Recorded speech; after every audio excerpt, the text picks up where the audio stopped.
authors, I'm Joanne Morrell, children's and young adult fiction writer and author of short non-fiction for authors. Thanks for joining me for the Hybrid Author podcast, sharing interviews from industry professionals to help you forge a career as a hybrid author, both independently and traditionally publishing your books. You can get the show notes for each episode and sign up for your free author pass over at the Hybrid Author website to discover your writing process, get tips on how to publish productively, and get comfortable promoting your books at www.hybridauthor.com.au. Let's crack on with the episode.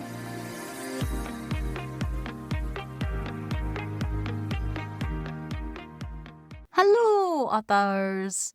I hope you're all keeping well in whatever part of the world you reside and listen to the podcast in. Today's episode is an almost Merry Christmas mashup featuring snippets from all podcast guests who have appeared on the show since June 2025. No author adventure update from me this episode, as I will be releasing episode 200 this week, which is a solo episode from me, and will share the beginnings of this author adventure to burn out to a bright future.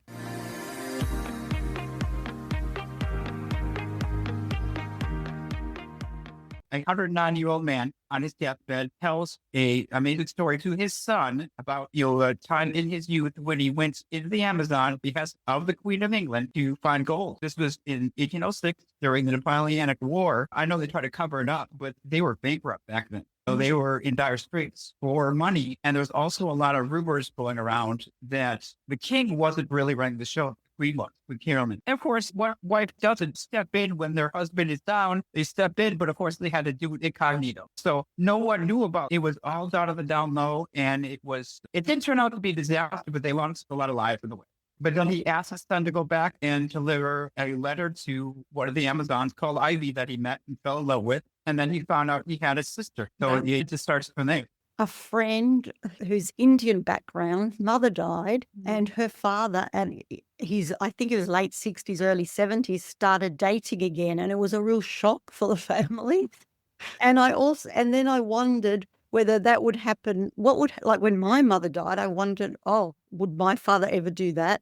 And definitely not. That was something he was never going to do. But I started to explore what would happen if someone in a Latin American culture like my own did start to date someone. What would it look like? What would it happen? What elements would be brought in terms of the family's reaction, the community's reaction, and what would it look like for that character, like an older migrant man? So I wanted to look at some of that. That was one of the themes, definitely throughout the story. But I also wanted to bring in other things too. Like one of the characters has a mental illness, lives with an anxiety disorder, which I myself have an anxiety disorder. And I really wanted to put that into a book as well, because that's another thing we don't often get.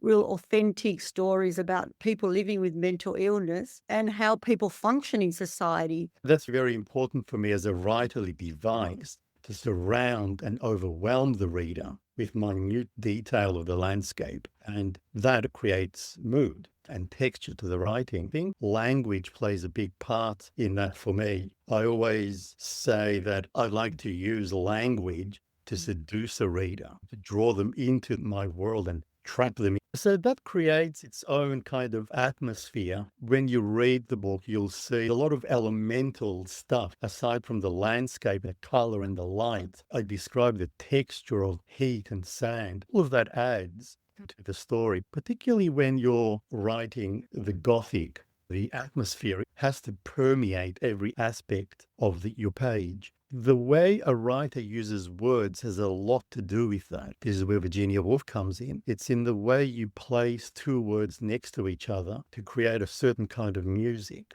and rhythm and pace that guides the story and hopefully the reader along into the story. The reader doesn't necessarily have to be aware of that when they're reading it, but it plays a big part in how the story unfolds, but also how they respond to it and how it resonates in the mind when they finish and set the book aside. This book started off as a scene writing exercise that I did late last year, just as part of improving my craft. But after I'd written that scene, the whole story, I just envisioned the entire story. And I got really excited about writing it. So I just spent probably about 6 weeks drafting that first draft. I just loved it so much. So I thought, this is actually publishable. I think I want to develop this and publish it. But because it was novella length, that's a bit of a hard sell to a traditional publisher. But also, I never even really considered that, because I thought this is the perfect way to dip my toe in self-publishing, learn on a lower stakes project, build the audience up. I sort of saw it as this would be like the perfect entree before my main course. So it was always going to be a self-published project for those two reasons. So I could learn the ropes, make the mistakes on the small project rather than on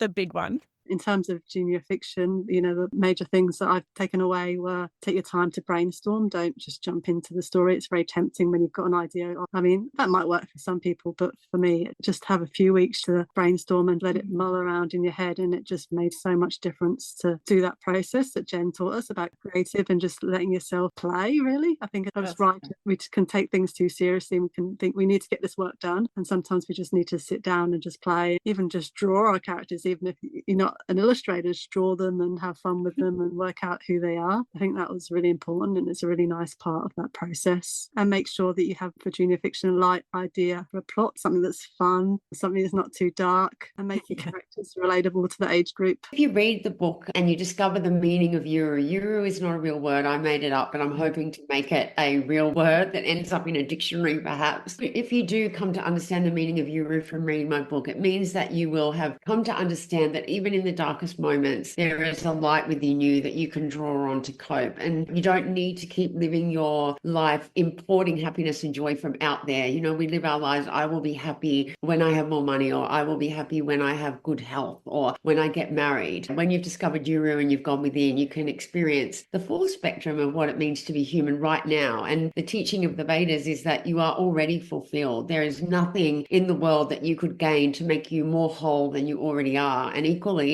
there's nothing you could lose because you are already unbounded, infinite, pure potentiality. And so learning that stress is the impediment to enlightenment and that you're already enlightened, that's part of what the book is about. But it's a book that will hopefully make you realize that you've been giving away all your power to a bunch of people or events or things out there that you can reclaim. Don't live your life dependent on something outside of yourself changing or coming true, because it's a recipe for suffering in a way. The book will really help you make sure that your happiness is only dependent on your own state of consciousness, which you can elevate at any time. If you're an emergency response technician, a rescue worker in any field, particularly a volunteer or part-time basis, know that there's great people out there that want to see you thrive and grow and that want to support you. So don't be afraid to reach out to those people. If and when you come across the sort of bad actors in our world, skip over them and connect with people that want to see you thrive. And don't be afraid to do that, and constantly work on your skills, because it's places like this and by reading content like this that actually saves lives before the fact.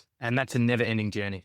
I think it's important to not give up on your manuscript if you think it's one that you really want to write and you really want to see out there. I could have easily just thought, well, that was a novel that I'll never get to publish, but it really did take a great deal of persistence. So I guess one of my main messages always is persistence and to have confidence. It's very hard, and maybe particularly for women writers who are starting out, to have the confidence that their material is really important. I grew up in apartheid South Africa, immigrating to Australia in 1986 when the state of emergency was declared in South Africa. But when the state of emergency was declared and civil liberties weren't guaranteed and people could be incarcerated without recourse to getting a trial, that's when we decided we are now leaving this country. So the motivation for this book comes from a family that I knew and I know very well. It lived in South Africa, in the rural part of South Africa. And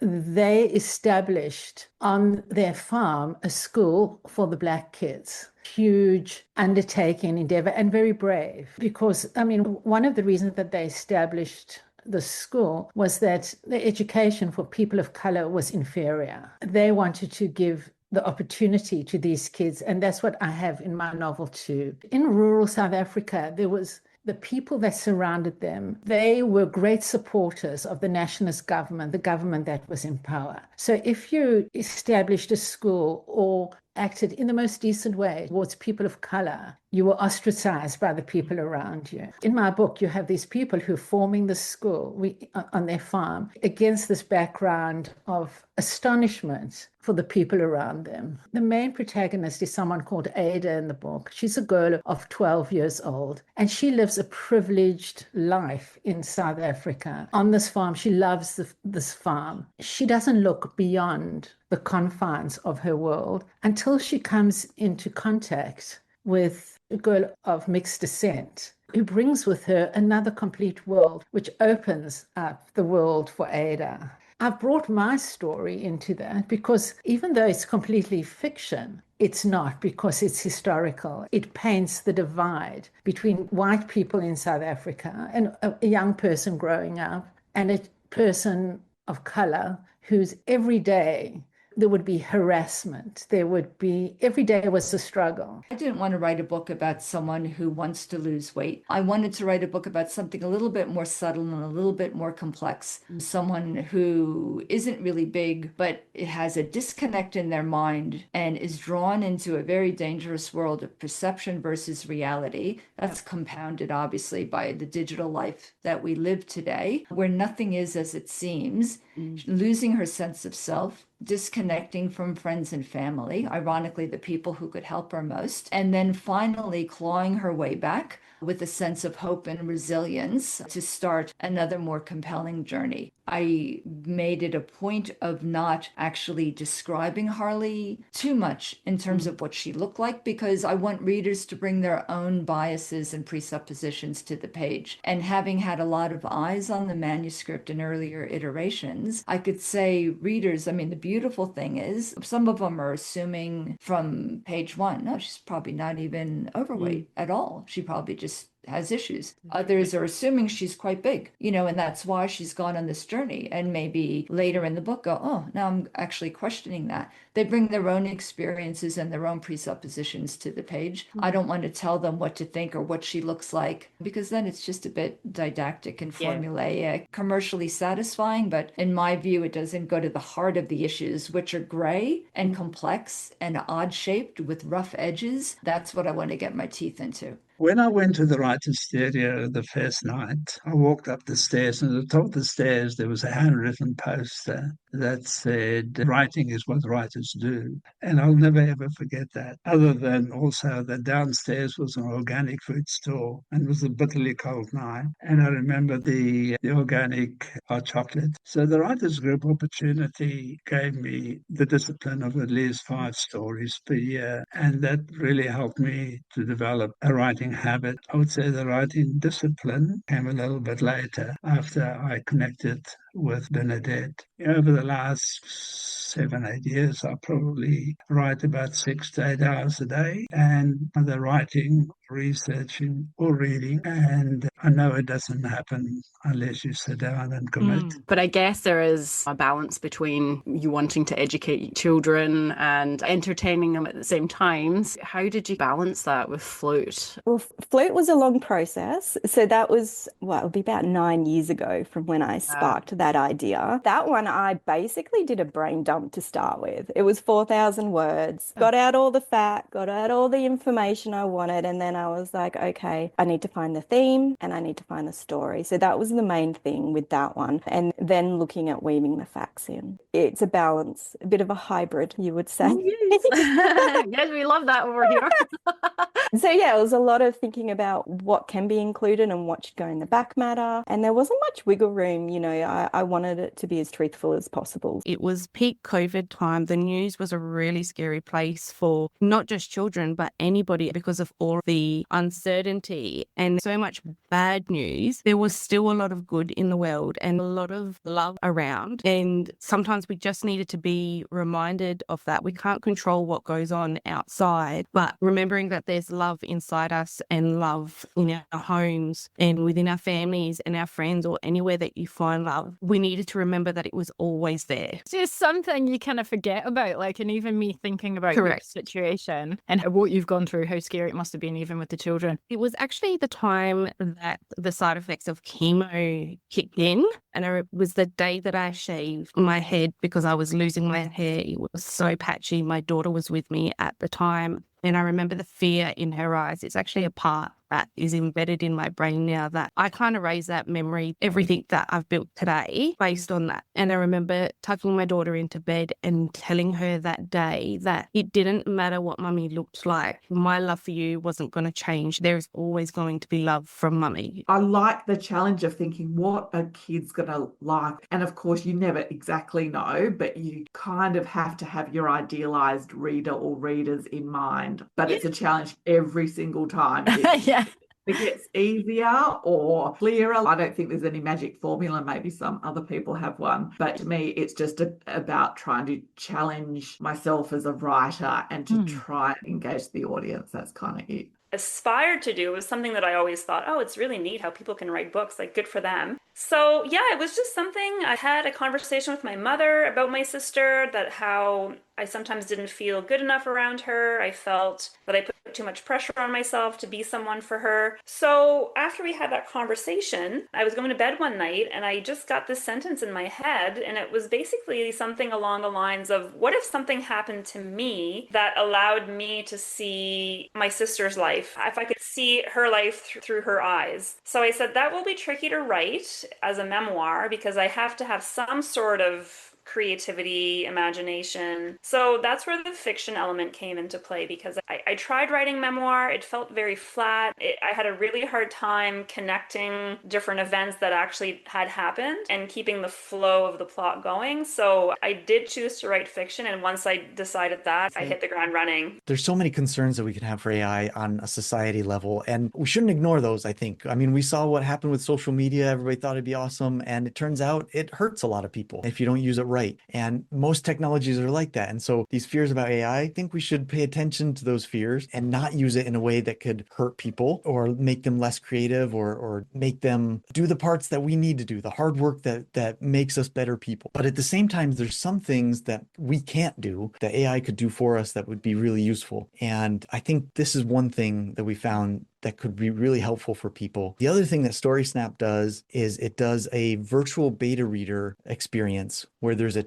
team of beta readers that will read through your book, and it'll give you 5 different personalities, and they'll tell you in those personalities whether or not they liked it, the ending didn't land, this character didn't land, those kind of things. And it's kind of fun, and I think it's useful to get that beta reader feedback. Yeah, virtual beta reader. Yeah, just AI personalities that yeah, we've right, created. right. Yeah. But I discovered that there was this walled city on the Tibetan plateau, really remote. Never heard of it. This place called Lomantang. It's 700 years old, had hardly changed in all that time. It still had its own king and queen. And so I was fascinated by this place I'd never heard of. And I tried to find something to read about it. There was only one book that had ever been written about it, and that was in the 1960s. There was a guy called Michel Piesel, who was a French adventurer and writer, and he managed to get permission from the king, because no one was allowed in there. Foreigners weren't allowed in there till 1992. But he managed to get permission to travel up there. It was very dangerous at the time because the Khampa guerrilla fighters were still in that area fighting against the Chinese who had invaded Tibet. So it was a very precarious journey for him. But he went there anyway. He wrote this book about it, and it was still really the only book in existence. And there was very little on the internet about it. And in the end, I thought, God, I really want to go and see this place for myself. I really want to know. Yeah. There's a lot of school events or social events that I say no to, or I cap it at 90 minutes. I recently realized that as a person, I have a word count, like a daily word count. So if I speak or listen to more than X words, I start to just kind of think. Wow. Yeah. So I realize, okay, so if I want to go out and do a parents catch up, I'll just do 60 minutes, because anything more is just going to like reverse charge me. Like, when you do facial mask, and they say you can't put it more than X minutes because then it starts to dry your skin. That's how I feel. Like I start to feel really dry. The face mask method. It actually started the second I was born. I was put on my mother's chest. She looked deeply into my eyes and she said, or so I'm told, "Oh, how nice to see you. again. It was the again part that always intrigued me. I always wanted to do something with it, and I later wanted to write something that involved that. And my mother was also an editor back in the day. She worked for New York City publishing firms, and I'd also learned something from her because I distinctly remember seeing her when I was young, seeing her on a Saturday morning, sitting cross-legged on the bed, manuscript pages strewn about her, red pencil in hand, marking up all of these manuscript pages with her editorial comments. So when I finally wrote my book, What Goes Around, and got my editor's comments, they weren't in a red pen or pencil, but the comments in the margins of the Word document were just as instructive. I didn't want to educate people in what bipolar is because I heard Isabel Allende, the best-selling author, the chilling author. She said, when you write fiction, you're not trying to teach your reader something. You're trying to create a story that speaks to their mind and their heart. And that's what I wanted to do. I wanted people to get lost in the story, to be entertained. It all started with a short story that I wrote way before I started writing or thinking of writing Exuberance. And it was called Avoiding Elena. Some people say Elena. I say Elena, which is the Spanish pronunciation. A Spanish woman who was so exuberant, she sort of jumped off the page. And I said, I have to do something more, something longer with Elena. And I came up with the idea of using Elena as an alter ego for Angie. So when Angie is going through a manic episode, she becomes Elena. She becomes this exuberant, exotic woman, which she's not in real life.